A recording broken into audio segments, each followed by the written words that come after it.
Yeah, I ain't an expert on Syria. I'm not an expert on foreign policy in general. But I can tell you one thing.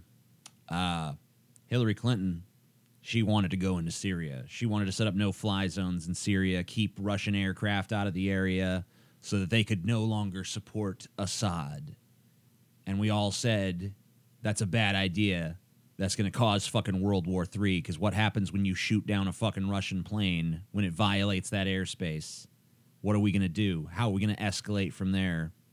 You're playing chicken with our entire fucking country.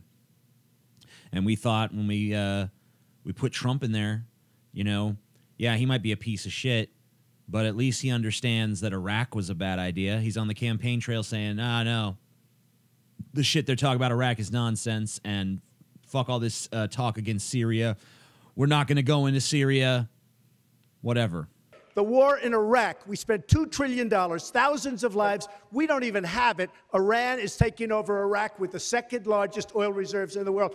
Obviously, it was a mistake. So we have the Defense Secretary Ash Carter in Brussels convening leaders there tomorrow, including Arab states, asking them to do more. They say that we need more U.S. leadership, that we should commit U.S. ground troops. Should we commit U.S. ground troops? Well, you know, Syria is a whole different thing, and you look at what's happening. I view ISIS as very important.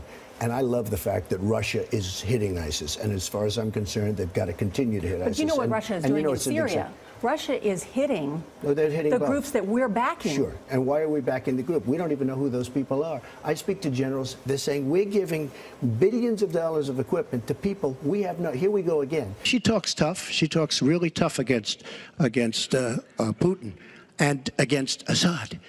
She talks in favor of the rebels. She doesn't even know who the rebels are. You know, every time we take rebels, whether it's in Iraq or anywhere else, we're arming people.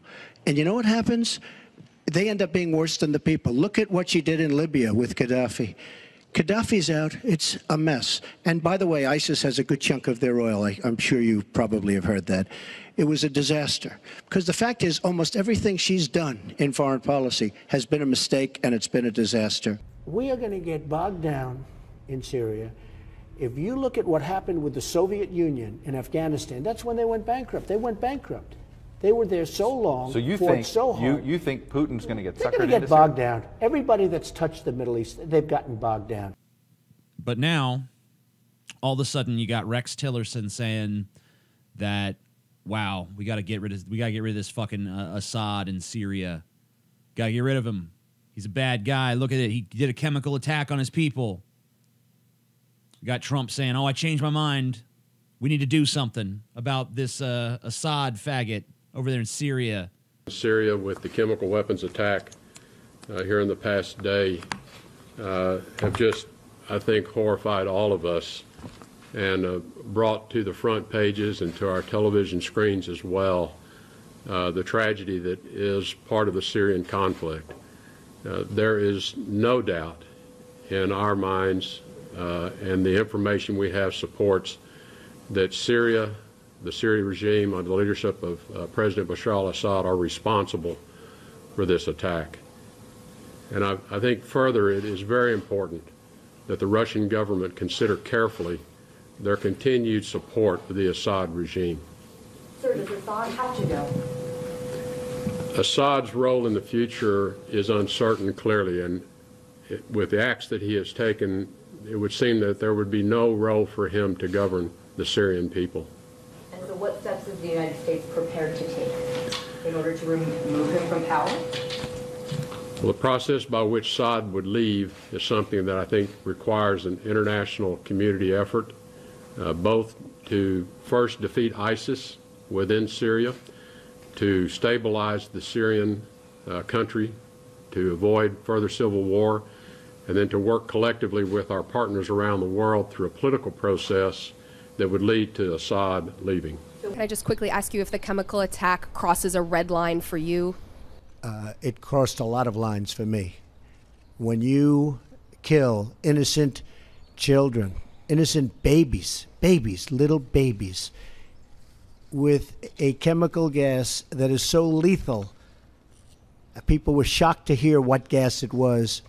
That crosses many, many lines, beyond a red line, many, many lines. Just goes to show you, The presidents might change, but the script that these motherfuckers operate on, it don't change. Think about it. We get Bush. Bush takes us into fucking Iraq and Afghanistan. We're still there. Obama says he's going to take us out of Iraq. We're still fucking there. We're still battling it out in Mosul. Fighting over some shithole in the middle of the fucking desert. Looks like trash. Entire fucking village is desolated. We're fighting for some scrap of shit. And now Trump is on the fucking Syria bandwagon. Oh, I was wrong. Changed my mind. Looks like we got to fucking drum up military aggression against Syria after all.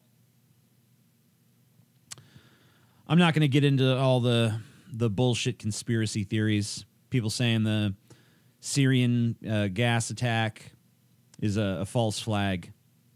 Maybe it is, maybe it isn't. I don't know. There's no way I could possibly fucking know that. I could say, oh, this looks suspicious or that does. But I just don't fucking know. What I do know is that Assad has been killing his own people for a long fucking time. Yeah. And there's plenty of other governments all around the world killing their own people. We don't go intervene in all of those. And we never give a shit that Assad was killing his own people before. But now, all of a sudden, holy shit, Assad, the guy that's constantly killing his own people, you know what he did? He killed some of his own people. Holy shit, this cannot stand. I understand getting emotional about that, but just remember, we did the same shit in Iraq. It was sold to us the same fucking way. I mean, first it was WMDs, but when that fell by the wayside, the next in the line of excuses was we're liberators. We're going to save the people of Iraq. Well, how'd that work out for us? Well, we killed, estimates range from 115 million.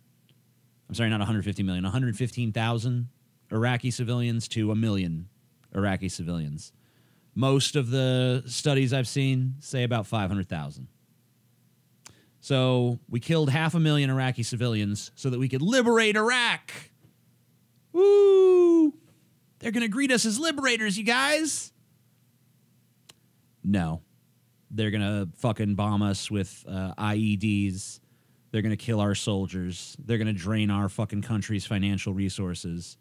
And at the end of it all, they're going to hate us because we killed 500,000 of them in our little process of taking over the country so that we could save them. Or we could stop them from having WMDs, which they never had.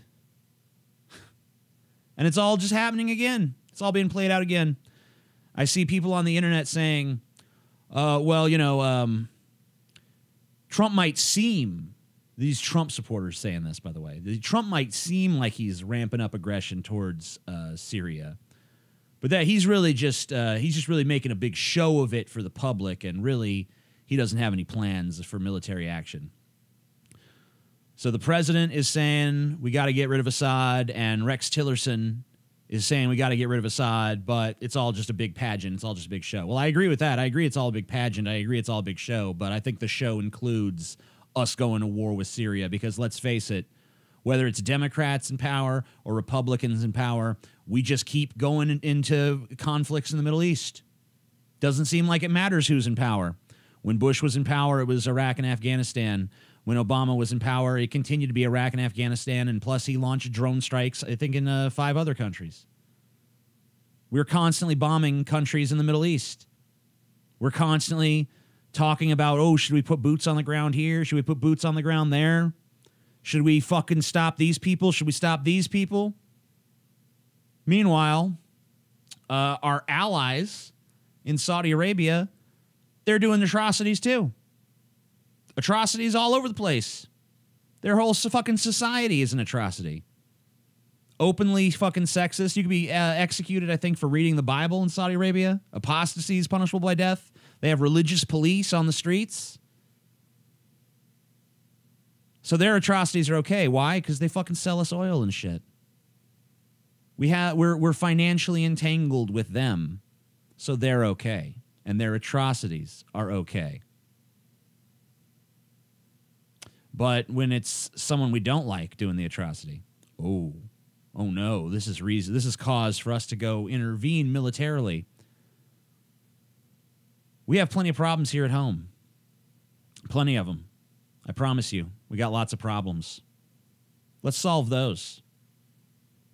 I thought that the whole idea behind the Trump administration is America first. So, yeah, while you might be sad about some dead people in a chemical attack, that doesn't mean, hey, let's go ahead and make the same mistake we made in Iraq. Let's make that all over again. Let's invest trillions of dollars, sacrifice thousands of our own lives, thousands of innocent civilian lives in the country we're invading. Let's go through that rigmarole again. Let's just keep trying to increase the soft imperialism of America. It's a fucking affront to intelligence. It's an affront to decency. It's an affront to everything that we should give a shit about as a people.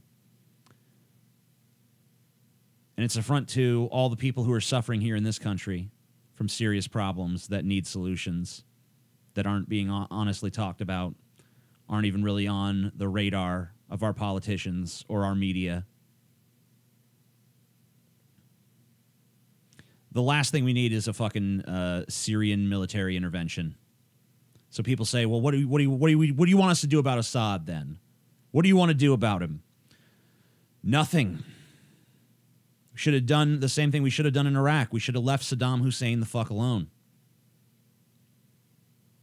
The problems that exist in other countries, unless they spill over into our country, they're not our problems. It's not our responsibility to sacrifice our lives, to sacrifice our money, to sacrifice the civilian lives over there so that we can fucking feel like we're heroes. So we can be Superman coming to save the fucking day. Like, do you think that our invasion of Iraq had nothing to do with their oil? Do you think our invasion of Afghanistan had nothing to do with their fucking rich mineral deposits? Do you think maybe the military-industrial complex plays a part in all of this? Do you think that the corporate interests of American businesses are maybe being levied against our government to encourage wars like this to happen? Oh, yeah, a new war. Sweet. That means a fucking whole bunch of new military contracts. That means, oh, you know, who gets the mineral rights? Who gets the oil rights? Who gets these rights and those rights? And we divvy it up amongst our fucking selves. Not us, of course. Not me and you. The big businessman. They get it all. Don't let this fucking happen again. No more of this fucking soft imperialism. No more of this fucking military-industrial complex putting business interests above the security interests of our country and the financial interests of our country. Don't let it happen again. It happened once in my lifetime. The last thing I want to see is a repeat of that bullshit. But, you know, it just seems like it doesn't matter who you elect, because the script on this issue just remains the same regardless of who's in power, regardless of what they say on the campaign trail. This just keeps on moving forward. More and more military fucking adventures out there in the Middle East. Fuck that shit. Don't let them do it. Don't stand for it. Don't abide by it. Jesus fucking Christ. And by the way, I'm not even trying to monetize this video, because there's no way. If you talk about current events on YouTube, they will not monetize your content. So if you think that YouTubers like me deserve to make money for talking about important issues like this, then please consider contributing to my Patreon, buying some of my merchandise, supporting me on social media. Anything that you can do to help out channels like mine or any other channels that you watch, please take it upon yourselves to take that responsibility seriously. We all deeply appreciate it. And be sure to subscribe to this channel and stay tuned for more updates. It is now 8:11 p.m. I put this video up about an hour ago. YouTube has blocked it in all countries due to a copyright dispute from Fox News. I have removed the offending Fox News clip, but it's kind of a blessing in disguise anyway, because Since the creation of the video that you just saw, the United States has launched 50 cruise missiles at an Air Force base in Syria in direct response to this. So really, the speculation about whether or not we're going to have military action in Syria, that's over. We are. The speculation as to whether or not this will escalate into a full-scale war, that continues. I'm hoping, for one, that it doesn't, but, who knows? Obviously, the entire country is going to keep paying attention to this. I'm not the only one who's interested in whether or not our country's going to war, but it just reeks of bullshit, doesn't it? It just reeks of, hey, haven't we seen this episode before? Isn't this a rerun? Didn't we do this, like, just fucking, 10, 15 years ago, something like that? Well, I guess it doesn't matter. Little by little, piece by piece, I take back what's been stolen from me. Little by little, piece by piece, until I'm complete.